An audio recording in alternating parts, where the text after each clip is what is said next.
Muito bem, alunos da terceira série, vamos então à nossa aula, né? Eu sou o professor Rodrigo Ribeiro, como vocês já me conhecem, aqui do componente de língua portuguesa. Vamos ver então o que estudaremos na nossa aula.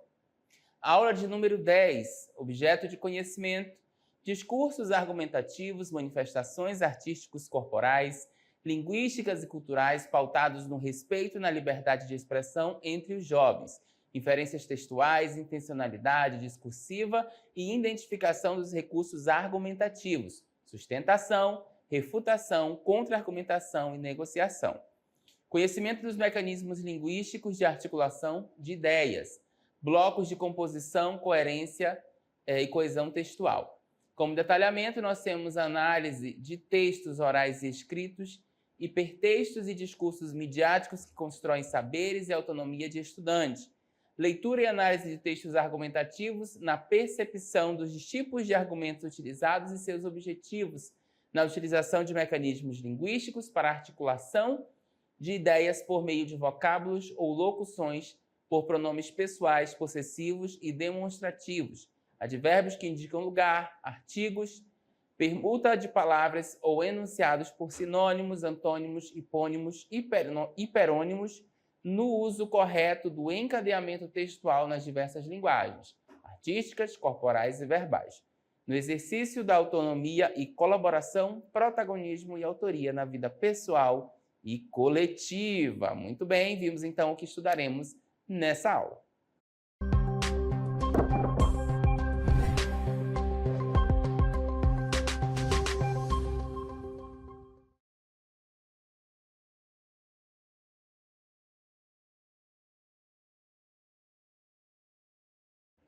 Muito bem, hoje vamos falar de recursos argumentativos, né? Vamos trabalhar aí o que seriam esses recursos argumentativos.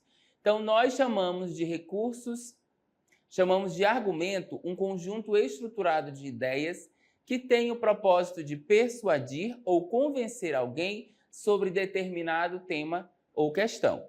Na prática, um argumento consiste em apresentar uma afirmação principal, tá? Então, é uma tese, apoiada por evidências, razões ou exemplos que sustentem essa afirmação.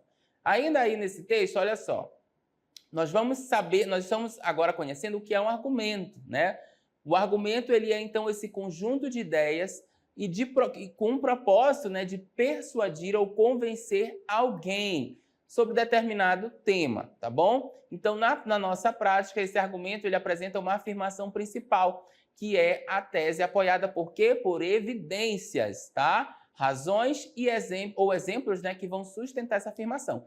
Então, eu tenho uma afirmação, tenho um argumento e eu vou precisar sustentar essa afirmação. Acompanhem comigo alguns exemplos. Olha só. Eu gosto de chocolate, certo? Eu gosto de chocolate é o quê? Uma afirmação. Isso aqui pode ser uma opinião minha. Eu gosto de chocolate, certo? Estou afirmando. Nosso segundo exemplo, comer fruta é melhor que comer chocolate. Aqui eu tenho que provar. Por quê, professor? Olha só, comer fruta é melhor que comer chocolate. Com que base, né? Com que base eu estou afirmando que comer fruta é melhor que comer chocolate, tá? Essas provas, elas são construídas por argumentos, certo? Então, eu preciso argumentar, sustentar aqui essa informação que eu trouxe por primeiro, tá bom? Que comer fruta é melhor que comer chocolate. Então, quais seriam os argumentos, professor, que a gente utilizaria? Primeiro, a fruta é doce, tem açúcar natural. Então, o primeiro argumento que eu utilizo aqui, que comer fruta é melhor que comer chocolate, porque a fruta é doce, tem açúcar natural, tá? E um segundo argumento que eu posso trazer para comprovar essa minha afirmação aqui, né, como eu tenho que provar, né, na verdade, que ela traz benefícios para a saúde, ao contrário do chocolate. Então, o chocolate ele não traz benefício, a fruta traz. Então, comer fruta é melhor que comer chocolate, porque traz benefícios para a saúde, ao contrário, né, aí do chocolate. A fruta ela traz benefícios, certo? Então, vejam que eu tive que provar essa afirmação aqui, né? Essa afirmação eu tive que provar com argumentos. Essa aqui, ó, de cima, eu apenas afirmo, eu gosto de chocolate, é uma opinião sua. Você praticamente não precisa provar, né? Que é aí, então, que você teria que argumentar essa sua opinião, ok? Nós vamos agora ver formas práticas de argumentação que não devemos esquecer, tá? Algo bem fácil, bem prático para vocês, para vocês aprenderem sempre que forem argumentar alguma coisa, tá? Então, alguns exemplos bem práticos para vocês. Vamos lá. Primeiro deles é a exemplificação. Você quer argumentar, né? Você quer sustentar o seu argumento? Utilize a exemplificação, que ela é uma eficiente forma de dar concretude, materialidade a essa discussão, deixar seu argumento mais concreto, né? Mais material. Tá bom? Então, encaixar no texto ideias fundamentais de pensadores, que é o argumento de autoridade que nós já vimos aí, né, em outras aulas. Então, consiste em mostrar alinhamento entre o que pensam os grandes nomes e a reflexão do autor da dissertação, tá? Então, vejam, eu vou utilizar esse argumento de autoridade, né, que são ideias aí fundamentais de pensadores, para eu alinhar o pensamento deles, né, com a reflexão que eu vou trazer na minha dissertação, no que eu vou estar escrevendo ali naquele momento. Eu preciso encaixar aí no texto essas ideias, tá bom? Então, argumento de autoridade e exemplificação são formas aí de argumentação. Ainda, né, falando sobre os argumentos de autoridade, vamos lá? Filósofos, sociólogos, antropólogos, psicanalistas, historiadores, médicos, entre outros, costumam ser convocados para agregar à análise do tema, algumas de suas ideias mais emblemáticas, tá? Então, todos esses profissionais aí, eles são chamados para sustentar, né, através das suas falas ali, sendo autoridade no assunto, sustentar, então, o nosso argumento. Perfeito, gente? Até aqui tudo bem? Nós vamos ver a partir de agora movimentos argumentativos, que são estratégias para persuadir, ou seja, estratégias para convencer, então, o meu leitor, ok? O primeiro movimento argumentativo é a sustentação, tá bom? Depois, a refutação e a negociação. A gente vai já ver um a um, tá? Só quero deixar claro para vocês que esses movimentos argumentativos, eles são uma ação aí desencadeada, tá? Quando estamos diante de um tema e o compreendemos. Então, a partir dessa compreensão, podemos decidir que movimento argumentativo adotaremos para montar a nossa tese, tá? E a gente não pode esquecer que o ato de argumentar é uma atividade muito presente na nossa vida em sociedade, desde conversas com amigos e familiares até a produção de diferentes gêneros textuais, tá? Então, carta de solicitação, de informação, abaixo-assinados, artigos de opinião, carta aberta, debate, entre outros gêneros argumentativos. Então, argumentar é super importante. Olha só, você pode argumentar com seu colega, né, com a sua mãe, né, com seus parentes mais próximos, com seus amigos, você pode argumentar. Então, a gente vai também ver formas de como trabalhar isso, né? Então, primeiro deles é a sustentação, que é uma defesa, tá? Eu vou sustentar, eu vou defender aquele meu argumento, certo? E vou ter como estratégia de persuadir a sustentação. Posso também usar a refutação. O que é isso, professor? É uma discordância, né? O contrário ali, eu não concordo, tá? Então, eu posso argumentar dessa forma também, não concordando. E, por último, a negociação, que é o quê? É um acordo, né, entre as falas, entre os argumentos. Eu estou acordando, estou negociando, então, esses argumentos. É uma forma também de você convencer, de persuadir o seu leitor, tá? Então, vamos ver detalhadamente aí o argumento de sustentação. Então, muitas vezes, reforçamos uma ideia por meio de argumentos e, em vez de discutir ou contestar, nós defendemos, tá? Isso demonstra a nossa sustentação em relação a um assunto. Então, eu defendo esse assunto, né? Eu não contesto, eu não discuto, eu apenas defendo. Por isso, ele é um argumento de sustentação. Então, vamos ao exemplo, olha só. Uma carta de solicitação de informação, tá? Lembram lá que o de sustentação, o argumento de sustentação, né? Ele vai o quê? Ele vai defender algo, certo? Então, a carta de informação, de solicitação de informação, é um desses exemplos. Olha só. É um gênero textual que apresenta um pedido ou reivindicação a alguma autoridade capaz de solucionar o problema. Ela possui um tom amigável, não um tom tranquilo, né? E ameno, e tem como base o uso da argumentação. Então, na carta de solicitação de informação, nós vamos ter uma argumentação também, mas num tom amigável, num tom mais ameno, certo? Continuando, a carta de solicitação é um texto direcionado a alguém ou a algum grupo específico, tá? Quando você vai solicitar algo, certo? Nós temos aí, então, eu posso direcionar essa carta de solicitação a alguém ou grupo específico, tá? Ela vai ser diferente aí das demais cartas no quesito objetivo. Apresenta como foco a realização de um pedido a uma autoridade para tratar de um problema. De repente, você está com um problema aí na sua comunidade, certo? Na sua escola, e você vai precisar redigir uma carta de solicitação, tá? E aí você vai direcionar a uma autoridade, seja um vereador da sua cidade, o prefeito da sua cidade, certo? Alguém que seja autoridade para solucionar aquele problema.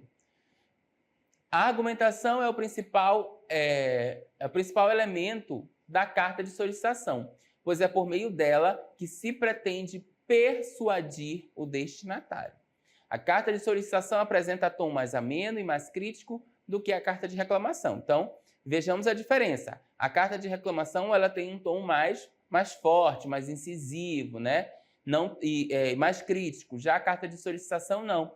Ela tem um tom mais ameno, né? Um tom menos crítico, com a intenção de realmente solicitar algo, de realmente buscar soluções ali para aquele problema, naquele problema que está sendo relatado naquela carta, tá? Então, a argumentação, ela é um ponto principal e um argumento de sustentação, um argumento de defesa que vai defender a sua ideia, tá bom? E aí sim você vai conseguir persuadir o destinatário, certo, gente? Nós vamos ouvir agora, e vocês podem também fazer a leitura de um exemplo de carta de solicitação. Vamos lá. Goiânia, 25 de abril de 2019.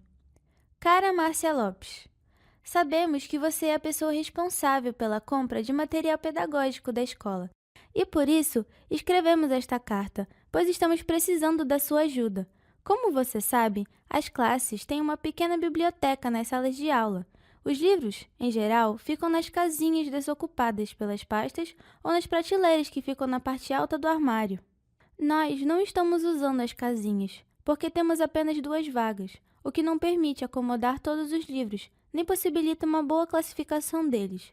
Os livros, portanto, estão nas prateleiras. Neste lugar, a organização não se mantém, porque eles não param em pé, o que torna muito difícil a localização do volume que procuramos. Outro problema devido ao fato de caírem na prateleira é a quantidade de estragos que nossos livros estão sofrendo, amassos e rasgos.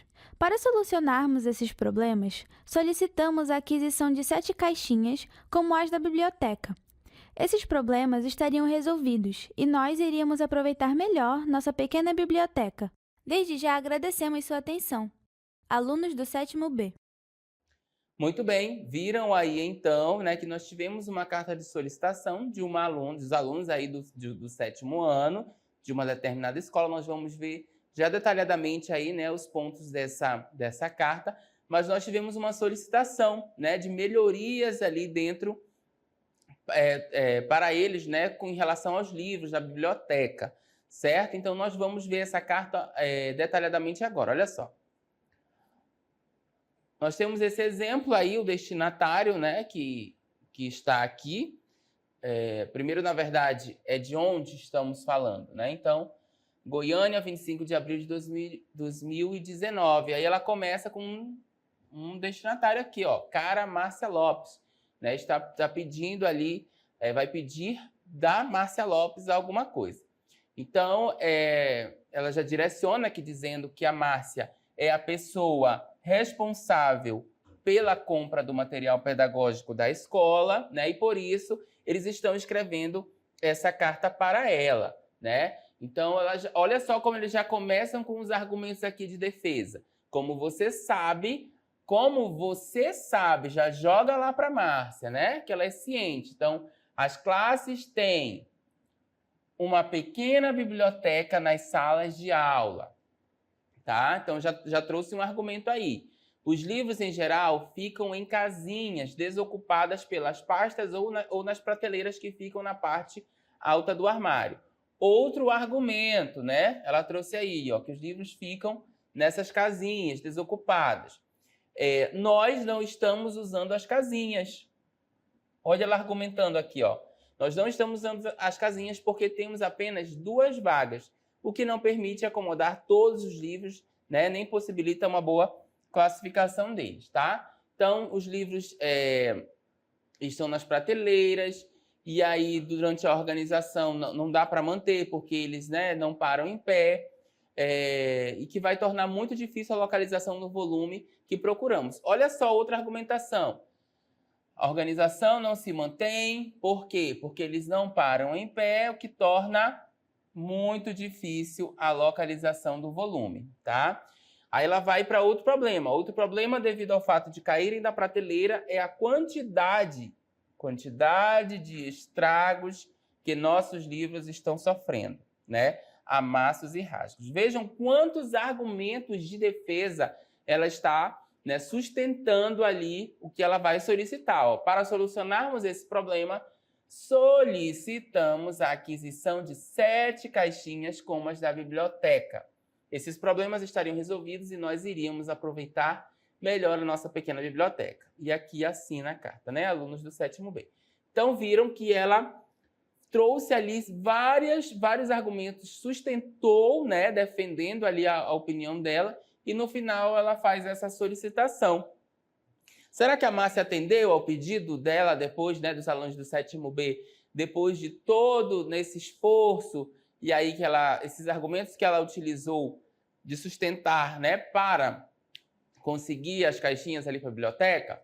Espero que sim, certo? Então esse foi o nosso argumento de sustentação. Nós vamos ver agora o argumento de refutação, ok? E o que seria, professor, o argumento de refutação? Eu já estou até aqui no púlpito para vocês, para discursar para vocês, porque tem a ver aí com esse nosso argumento. Em outras situações, somos levados a mostrar que algo não é verdadeiro, ou mesmo colocar em dúvida algum argumento apresentado. Isso é um fato corriqueiro, mas que nem sempre atentamos para o fato de estarmos refutando alguma coisa. O que é refutar? É eu contestar, certo? É eu não ir ali ao encontro daquela ideia, sempre estar contestando, ok? Então, o argumento de refutação, você dá a sua opinião, outra pessoa ela pode colocar dela, sempre vai haver essa contestação, né, essa refutação desses argumentos, tá? A pessoa não aceita, então, aquela ideia ali de uma forma tranquila, né? Ela vai tentar ali convencer a outra pessoa refutando aquela informação. Por isso, nós vamos ver agora um vídeo bem interessante sobre um debate que é bem atual e que vocês precisam estar antenados. Daqui a pouco a gente vai conversar sobre esse debate. Vamos lá. Olá, sejam bem-vindos. Eu sou Pedro e serei o mediador do nosso debate sobre o tema: os filmes e videogames com cenas violentas afetam o comportamento das nossas crianças? Para debater este tema, nós temos aqui 2 convidados, João e Maria, que são pais dedicados e preocupados com a educação de seus filhos. Hoje, o nosso debate possui algumas regras, então temos que estabelecê-las agora neste início. Primeiro, peço que todos respeitem o turno de fala de cada debatedor. Isso significa que cada um terá um tempo máximo de 40 segundos para expor suas ideias em cada turno. Segundo, É extremamente importante que evitemos qualquer forma de xingamento ou ofensa durante o debate. Estamos aqui para trocar ideias e enriquecer nosso conhecimento. Agora, vamos ouvir as opiniões dos nossos debatedores, começando por Maria. Obrigada. Bem, eu acredito firmemente que filmes e videogames com cenas violentas afetam o comportamento das nossas crianças. E expor essas crianças a imagens e ações violentas pode sim incutir nelas uma visão distorcida do mundo, levando um comportamento agressivo, certo? E até uma falta de empatia. Bom, eu vou ter que discordar dessa informação. Eu acredito que a influência de videogames, né, violentos sobre as crianças é um pouco exagerada. Até a própria mídia ela faz isso, né, esse exagero todo. Há muitos fatores, outros, né, fatores que vão moldar o comportamento de uma criança, como educação familiar e a própria interação social, né? Culpar exclusivamente os filmes e videogames é simplista, né, e não leva em consideração a diversidade de experiências que cada criança vai vivenciar aí no decorrer, né, da sua vida. Olha, eu compreendo o seu ponto de vista, certo? Mas os filmes e videogames violentos estão presentes no cotidiano dos nossos filhos e mais de uma forma muito mais intensa, certo? Essas imagens podem ter um impacto negativo e duradouro na formação de valores, de atitudes dos nossos filhos. Inclusive, a Academia Americana de Pediatria, em 2016, fez um estudo onde diz que os videogames não deveriam, certo, ter humanos ou alvos vivos e muito menos premiar, pontuar por matar. Por quê? Porque isso ensina as crianças a associarem prazer, sucesso, poder a uma habilidade de causar dor e um sofrimento a outros. Então, isso não é legal. Inclusive, né, a entidade foi encontrada uma ligação significativa, certo, entre jogos violentos em geral e pensamentos agressivos, sentimentos de raiva. Então, a gente já pode ter uma noção. E aí é nossa responsabilidade, certo, de proteger as nossas crianças, os nossos filhos, de um conteúdo prejudicial. Olha, eu vou ter que discordar novamente da colega, né? Porque a Academia Americana de Pediatria está um pouco equivocada, né? Nós temos aí estudos mais recentes, como da Escola de Saúde Pública de Harvard, que afirmam que videogames violentos podem aumentar sentimentos agressivos. Mas esses efeitos, eles são quase sempre bastante pequenos, né? Isso não significa que alguém sairá por aí agredindo as pessoas ou matando alguém, né? Eu concordo, sim, que nós devemos proteger as nossas crianças, mas também é importante ensiná-las a distinguir, né, entre a ficção e a realidade. Então, expor as crianças a uma variedade de experiências culturais, incluindo filmes e videogames, pode estimular a imaginação, né, a criatividade também, e até mesmo promover discussões sobre questões éticas.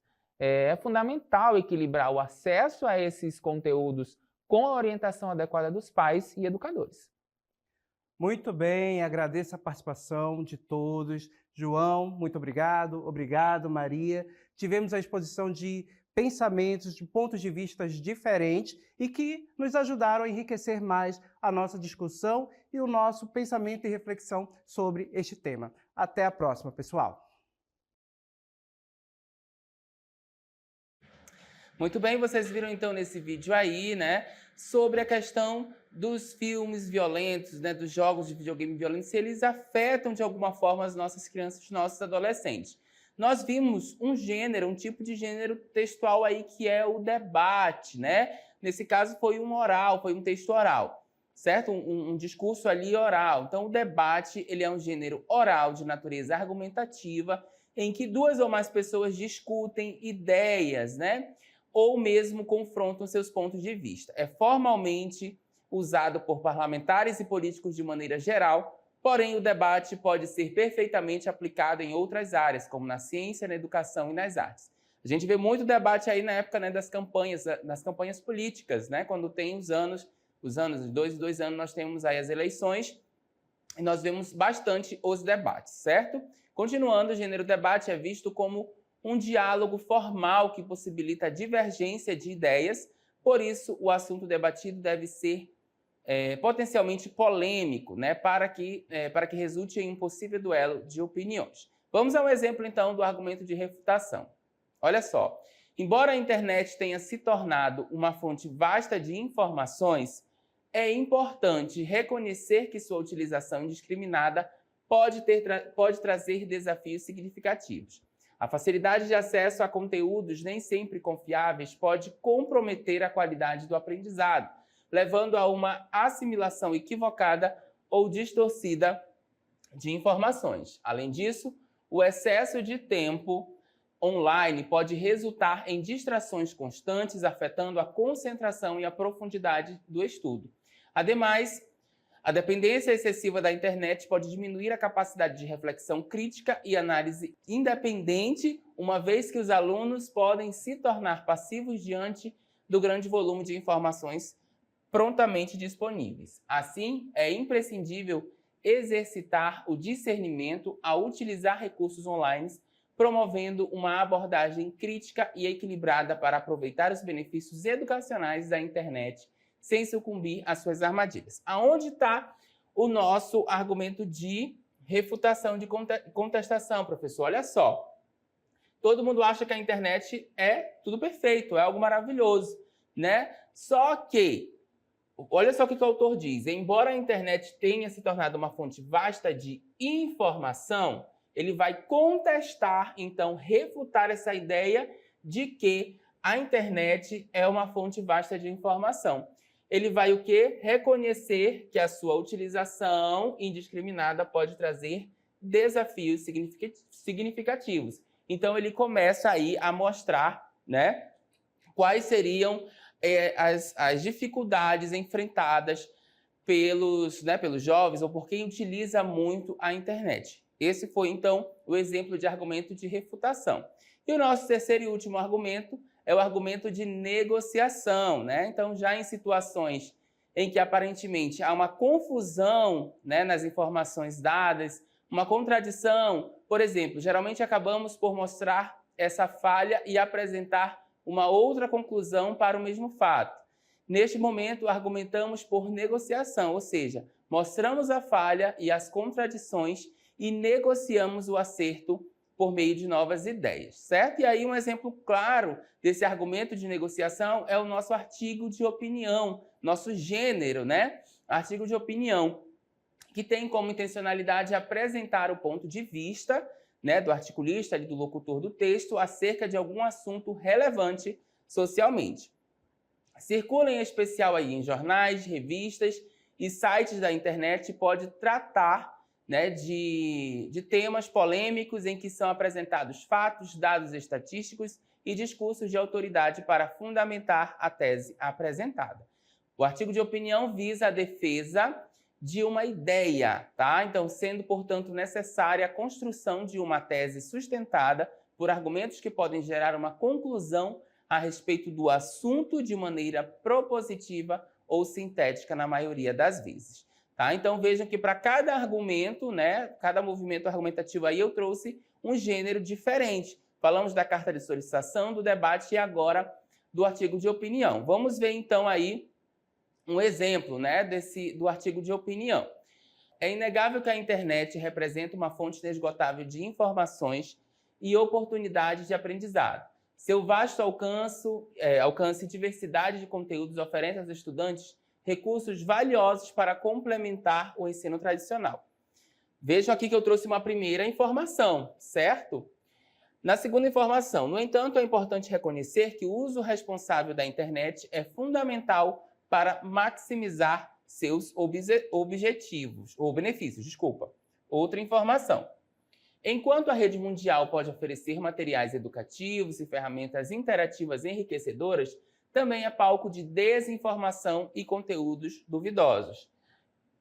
Portanto, é essencial que os alunos desenvolvam habilidades de discernimento, avaliando criticamente as fontes e verificando a veracidade das informações encontradas online.